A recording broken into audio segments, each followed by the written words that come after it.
Hey, what's up guys? Matthew here with Transcendent Films, and I wanted to make another video about Transformers 5. Last night, the trailer premiered on Monday Night Football with the Colts and Jets game last night, and Mitch and I did a reaction. You can find it here on our channel where we talk about the trailer. You can see our reactions to it, but I wanted to do an analysis video on the actual trailer itself. Now, there has been some mixed responses from a lot of critics, and I feel like this trailer needs a little bit of defending, and I wanted to go by and figure out exactly, or help you guys to figure out exactly what's going on in this trailer. And I think that this is actually a really fantastic trailer. I think it's perfect, and there shouldn't be any audio from the actual trailer itself because I want to focus on the imagery itself. But basically, here we go. And as it goes throughout the trailer, I'm going to pause here and there throughout so we can talk about select things that actually happen during it.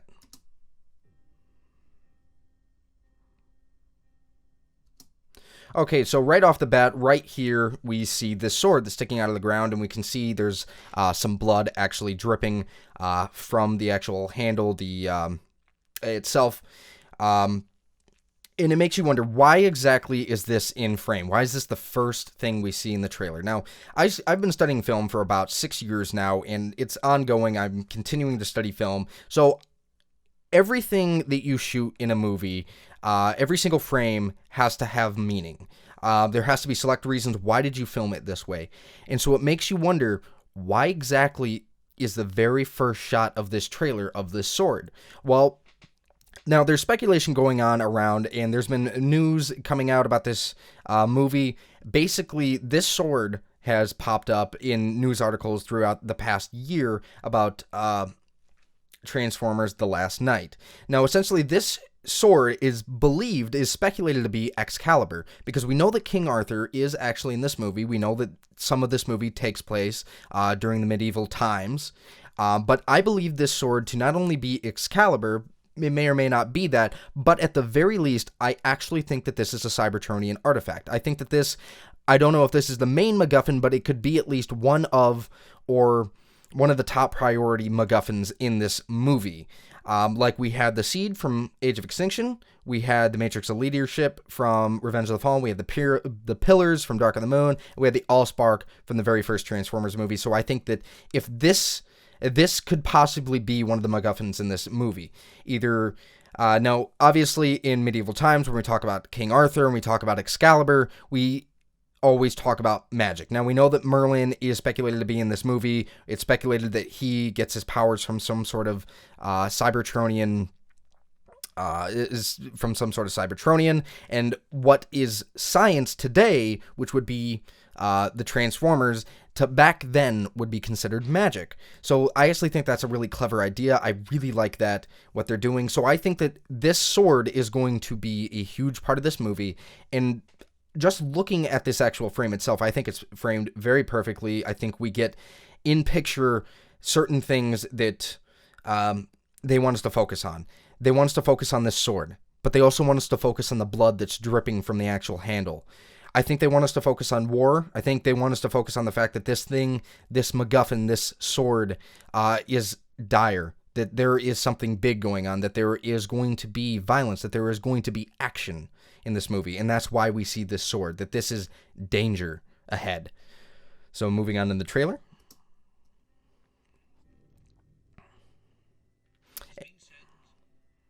And we see knights. All right, now off to the side, we can obviously see flying by this cliff, which I believe this is in Scotland, I believe, is where they were filming the set. We see this three-headed mechanical dragon, which is obviously got to be a Cybertronian. And I think that this is actually a really clever way of bringing dragons actually into Transformers. And I think it's a clever way of adding more realism to this universe, which only goes as realistic as I can get, because, let's be honest, they're giant mechanical aliens. But we've seen in the other Transformers movies that Transformers can transform into beasts, like in Transformers 3, one of the Dreads, I believe it was Hatchet, who was one of the Dreads, one of the black Suburbans from Transformers 3, who could transform into basically this gigantic dog. And then in Transformers 4, we saw they were Dinobots. So I think that this was a very clever way of bringing Transformers, and dragons and meshing them into this world. Now, so obviously back then they would have thought that Transformers, that these aliens would have been magic. They would have been gods to them. They had no idea anything about aliens or this science, technology, guns, or anything like that. So they obviously would have thought that they were magic. They would have thought that these dragons, like we hear in a lot of old tales from way back in medieval days, that dragons were these big armored mechanical beasts. So obviously this thing's going to breathe fire. Grimlock could breathe fire in Age of Extinction because, dragons weren't like just these, big weird beasts. They were Transformers. So I actually think that's a really clever way of bringing into it. Not to mention, I think that this is also a very beautiful shot as well. So moving on.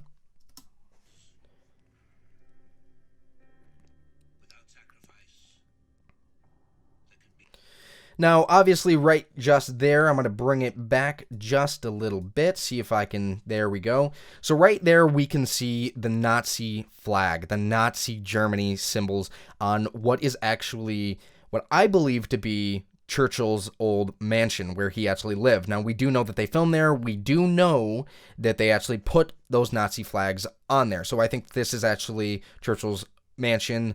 It could very well be a different building, but it looks exactly like it, so I'm going to assume that this is Churchill's mansion. So in real life, the Nazis didn't take over that. So what I'm thinking is that there's going to be a lot of time travel in this movie and a lot of messing with time because we're going over different time periods, like during World War II, during medieval times. So I think that this is actually a really, really clever idea right here.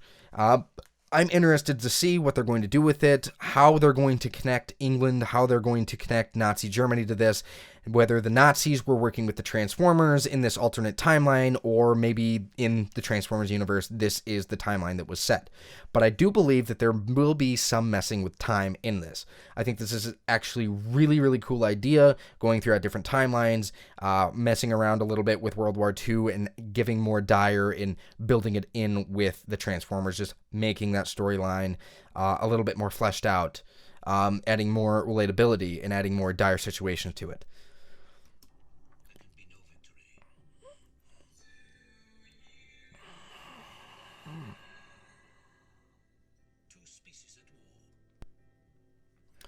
Now, right there, Anthony Hopkins just said two species at war. Now, I think that a lot of his voiceover is perfectly meshed well together with a lot of the scenery that we're seeing in this. At the beginning when he said, with war comes sacrifice, and we're seeing war throughout different time periods, war during the medieval era, war in Nazi Germany, and then when he says two species at war, we show to present day, what is this football stadium completely demolished. I think that this is beautiful scenery. I think it's beautifully put together with his actual voiceover work. I think that overall the tone of this movie, as we're seeing through the trailer thus far, is that this is going to be a very dire and very large scope movie. I think that we are going to get a much larger movie than we've gotten out of the past Transformers movies, but I don't know as to how bombastic. Like, are we going to get another 30-minute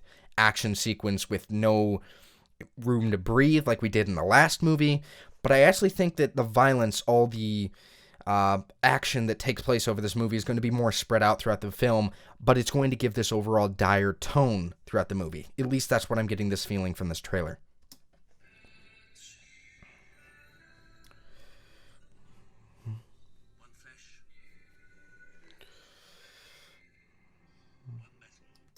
And right here, we see this Transformer that is very different. We've never seen it before. Now, obviously, during the very first trailer of Transformers Dark of the Moon, we saw what was to become Sentinel Prime. He was colored differently. So I wouldn't pass him by that maybe this Transformer for this trailer is going to be this yellow and silver color, but in the movie, who knows? He could be very different colors, just to throw us off, just to mislead us a little bit and make us wonder and ask questions.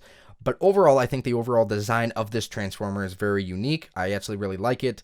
I like the expression and emotion that we're seeing along with it, where Isabella, that character, the female character right there, looking into the eyes of this hurting Autobot right here, I think is a very beautiful imagery. I think it goes very well with that overall tone. One flesh, one metal, and I think we're going to be focusing on a lot of the relation between humans and Transformers and having to coexist in the world that they're at today.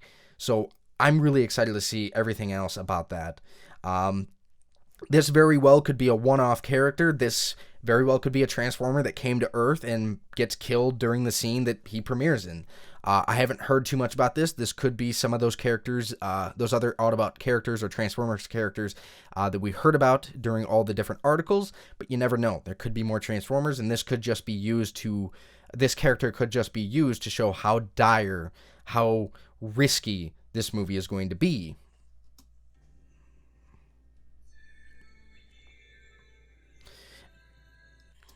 All right, and here already we have another thing that is going to have a lot of big focus on. Now, obviously, we can tell this is probably going to take place underwater. Now, we know from all the articles that there are scenes that take place underwater, and there's also a scene that involves a submarine.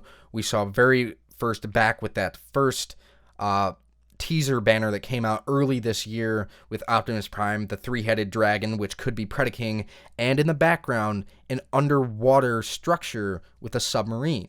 Now, obviously, we see two other smaller submarines that don't look like the submarine that's in that poster, but I think that this is that structure, and I think that this is going to be a key set piece in the movie, is that there's this large Transformer structure that's probably within the lowest depths of the ocean that we haven't been able to search yet, and we go down there and we discover this giant structure, and I think that this is going to be a huge aspect of the movie. I think this is going to be a place where some key set moments are going to take place at.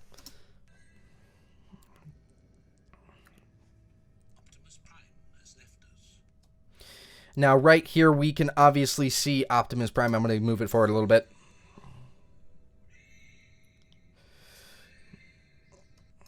Now, right here, we see Optimus Prime floating cold metal in space, not active, his light shut off. We've seen this before in the trailers, but a lot of people are speculating, a lot of people were saying that, oh, Optimus Prime dies, yet later on in the trailer we see that he's alive, so they're giving us too much of the story. I don't think what they're trying to tell us is that Optimus Prime is dead. What they're trying to tell us is that Optimus Prime has his own storyline. Optimus Prime is in trouble, and something happens. Now, we saw at the end of Age of Extinction that Optimus Prime went to pursue his own mission to go find the creators, and either he already did, or before he got the chance to find them, he ran out of power, or something happened to him where he got attacked, or his power is shut off. But I think that what we're going to see with Optimus Prime's storyline is going to be something separate than what we're seeing on Earth with Bumblebee and Mark Wahlberg's character. I think that this right here, this scenery right here, mixed with Anthony Hopkins' voiceover, is trying to tell us something about Optimus Prime, that something happens, but I don't necessarily think that Optimus Prime is dead, and then we later on say, oh, well, they just gave it away, he's alive.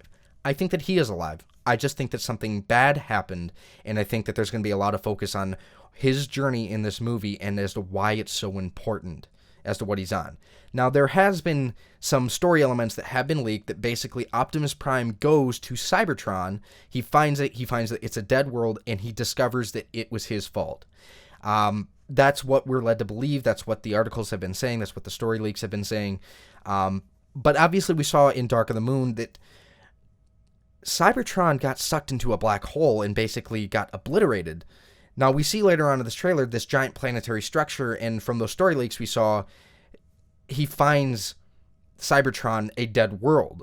That would make sense with what we saw in Dark of the Moon, but we find it in a very different structure, and I believe that there's a giant planet that's later on in this trailer that's not Unicron, but actually Cybertron itself being in the process of rebuilding itself, and I'm going to get onto that in a little bit. Now, right here, we see another structure out in the desert. I think that what this is another Transformer structure. My speculation is that overall, from the look of it, from some shots we see later on down the road, I think that this is some kind of Decepticon structure. I think that this is some remnants of something that was built by the Decepticons, whether it be a starship or some other structure that was made around the same time that the Harvester was back in Revenge of the Fallen. But I think that this is a Decepticon structure. And I think that this is going to maybe not play a huge part in the movie, but at least going to give us more of an explanation behind Megatron and Galvatron. Obviously, we saw that Galvatron survived after the events of Age of Extinction, so I think that maybe Galvatron fled to the desert and built this structure. It could have been a situation where he found this structure. But I think that this is where the Decepticons are going to lie.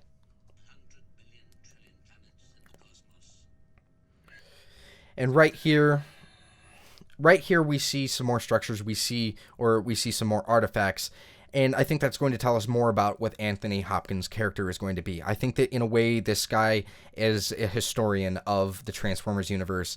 This guy knows more about the Transformers than what basically what we know of. I think that this guy is aware of events that are going to happen or have happened, and he has all the secrets, and he's been studying up on the Transformers. And I think that this says that Anthony Hopkins is going to be a very key factor in this movie. I think that this guy is going to be possibly the biggest character in this movie. And right here across from Isabella, we see what I believe is Squeaks. Now, it definitely looks like Squeaks, which is supposed to be Isabella's counterpart, Autobot, in this movie, who transforms into a broken down Vespa. And right here we see Mark Wahlberg's character, Cade Yeager. Looks like he's getting arrested or being cornered by these humans. Now, I believe that these are actually the mercenary characters that we heard about called the Transformers Response Force. I don't think that these are necessarily the main good guy military, but I believe that this is that mercenary group have tracked him down. Now, we heard from Mark Wahlberg, I believe, had said that him and his family have gone into hiding, and that's why we don't see his daughter or the boyfriend in this movie, because they're in hiding. And I think that he's been in hiding as well, along with the Autobots, but he gets found. And now that's why he looks so raggedy. That's why his hair is so long, because he's in hiding. He hasn't, been able to live a normal life since the events of Age of Extinction. So this is his life now, and he's on the run, whether it's hiding from those Transformers Response Force or from the Decepticons or from the good guy military. We don't know. But I believe that this mercenary force actually have tracked him down.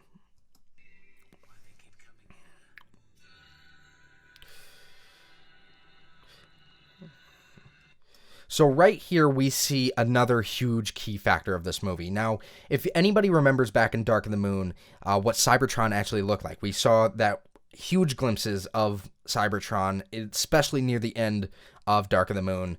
I believe this isn't Unicron. It very well could be Unicron. Unicron has some relation to Primus, similar to being a kind of a brother character or an opposite to him. So this could very well be Unicron and could very well just look like Cybertron, but I actually far more believe it is likely that this is actually Cybertron in the process of rebuilding itself. I think that from the story elements that we've been told, that Optimus Prime finds a way to reactivate Cybertron to bring it back to life, and that artifact that he needs is on Earth. We know that that's a story element in the movie. I think that he activated some kind of propulsion system that is bringing Cybertron back to Earth, so that way he can revive it. I think that this is Cybertron in the process of rebuilding itself. Obviously, we see this thing is completely demolished and apart. We see structures missing from it, and parts of it just kind of exploding out of it. We saw in Dark of the Moon that thing basically imploded in on itself, or at least half of itself did. So I think that this is Cybertron rebuilding itself. This is dead Cybertron being brought to Earth. I don't know whether or not this planet is going to be Primus or it's going to be a sentient planet, but at least this is Cybertron. I don't think this is Unicron. Could be, but I think it's far more likely it's Cybertron itself.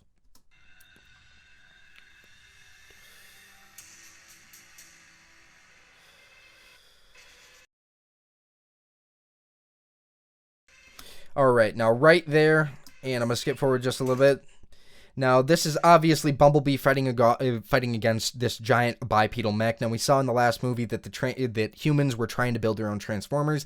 Obviously, we saw how that went. They built their own Transformers, and they became Decepticons under the control of Galvatron. So I think that they're going for a different route. They want their own bipedal mechs. They want their own kind of Transformers, but they want something they can control. So I think that they built this technology based off of the Transformers, but not necessarily rebuilding or building their own Transformers. So, and another thing, I don't think that this is actually the military. I think this is, again, the Transformers Response Unit, which is going to be the villains of the movie. They're a mercenary force that hate Transformers, whether Autobot or Decepticon. So I think this mech actually belongs to that unit. Whoop. And right here, we see another Transformer. Now, this is Megatron. I can definitely guarantee you that this is Megatron based off of all the concept art that they officially released of him. So this is my Megatron. You can tell by the glowing red eyes, but also the sword in the background. You can obviously tell that this is Megatron with that big blaster cannon. He has the same exact design as Megatron from that. And I have some theories some small theories. I don't know how well they're going to play out, but I actually think that Megatron could be the last knight. I think in a lot of ways, this version of Megatron is going to play into the story a lot more than we think, and not necessarily as just the big baddie villain. I think that there's actually quite a chance that we could see that Megatron could be, in a way, an anti-hero. I think that there are going to be some dire elements that happen some dire plot elements that happen in this movie, with Optimus Prime turning bad, the creators coming into the mix, and Cybertron coming to Earth. And I think that Megatron is going to play into that, and I think he's going to be an anti-hero that's going to be fighting against evil Optimus Prime, the creators, and against this Cybertron that's coming to Earth. And I actually also have some speculation as to what could be with this new Megatron. Now, obviously, in Age of Extinction, we saw Megatron became Galvatron because Megatron died in Transformers 3. And we obviously know they're going to be messing around with timelines a little bit in this movie. It very well could be that this is a Megatron from the past brought to the future, or we don't know whether or not he's brought to the future, but I actually believe that this is actually a Megatron from the past. I don't think it was Galvatron became Megatron again and changed his form. We can tell by his design that he has this very knightly look. He carries a sword, he has a shield gun, and his overall armor resembles that of a knight. So I think that this overall is going to be a Megatron from the past. And whether or not he gets brought to the future or not, I don't know, but I think that this is a past version of Megatron. I could very well be wrong. It could just be Galvatron became Megatron again, but I also have a little bit of a feeling that Megatron could play as an anti-hero in this film. No guarantee. We know how it goes with Megatron. He's usually the big bad villain, but in Transformers history, there are times where Megatron has had to work with the Autobots. So you never know, but I at least think that this is a past version of Megatron brought to the future. Now, right there, I'm going to bring it back just a little bit.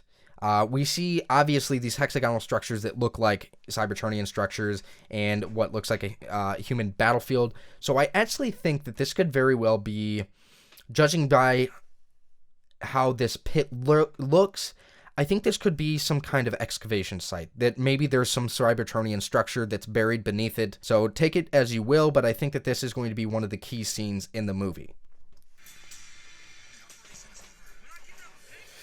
Now, we see, again, another shot of them underwater. Now, I think that these underwater sequences are going to happen towards the end of the movie. I think that with that underwater Transformer structure is definitely going to be a huge key factor in it. We also know that there's also some huge speculation with some soft confirmations that there is a Cybertronian that transforms into a submarine. I think that that could be one of the big baddies of the film, and I think that these scenes take place more towards the end of the film.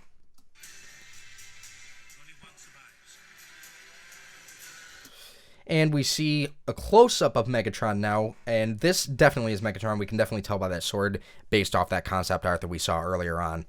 But this is definitely Megatron right here. And if we actually notice, if we go back a little bit, this is Josh Duhamel's character. And we see Megatron bring down that sword, but not on him.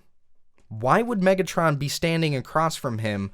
Seemingly, Josh Duhamel, if we see over here in the corner right there, basically unflinching. That's where I got that feeling that Megatron could be an anti-hero in this movie.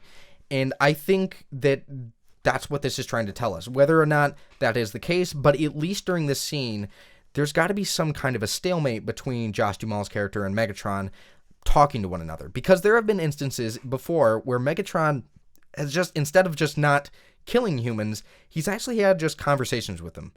As we saw, Rosie Huntington-Whiteley's character in Dark of the Moon is who caused Megatron to turn on Sentinel Prime.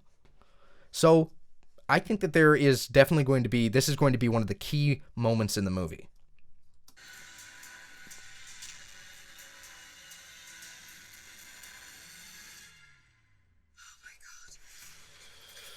Now, we obviously see that there's this structure that has right under the clouds. I think that this is that Cybertronian structure. I think that it actually was brought up from the ocean. I think it's on the ocean surface now. You can tell by all these clouds. There doesn't seem to be anything else around it.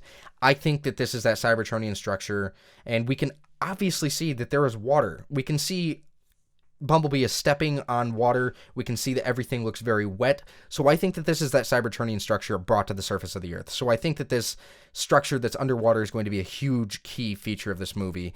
And I think that this is actually going to be near the end of the movie. Finally getting on to these last few sequences at the end.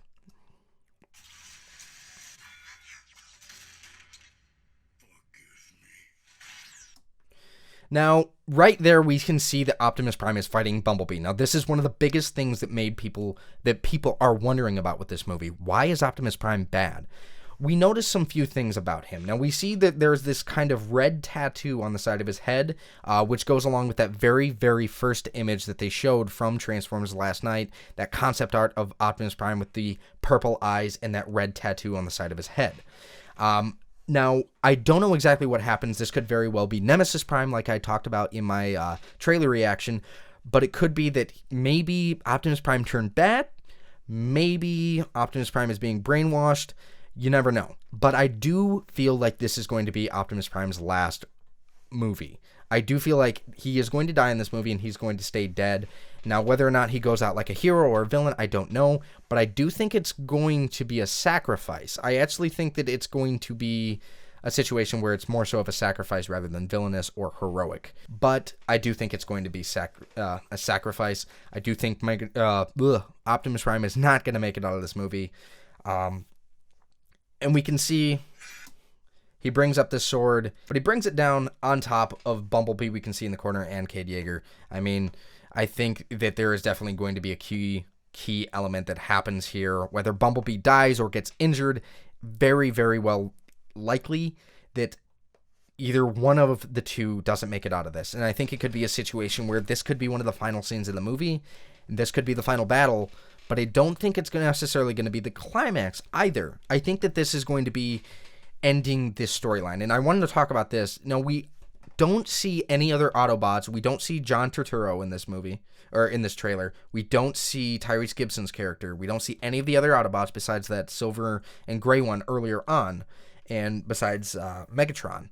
But we only really see Josh Duhamel's character, or Josh Duhamel, Mark Wahlberg, Bumblebee, and Optimus Prime, and I think they're trying to tell us something, is that Optimus Prime's story is going to come to a head at some point in this movie with Bumblebee and Cade Yeager. I think that Cade and Bumblebee are going to be, in a way, looking for Optimus Prime and trying to bring him back, and they are after him, while the humans are dealing with the Decepticons or the other looming threat, and Bumblebee and Cade are dealing with Optimus Prime. So I think that that's going to be the smaller final thing that's going to emotionally hit in this movie.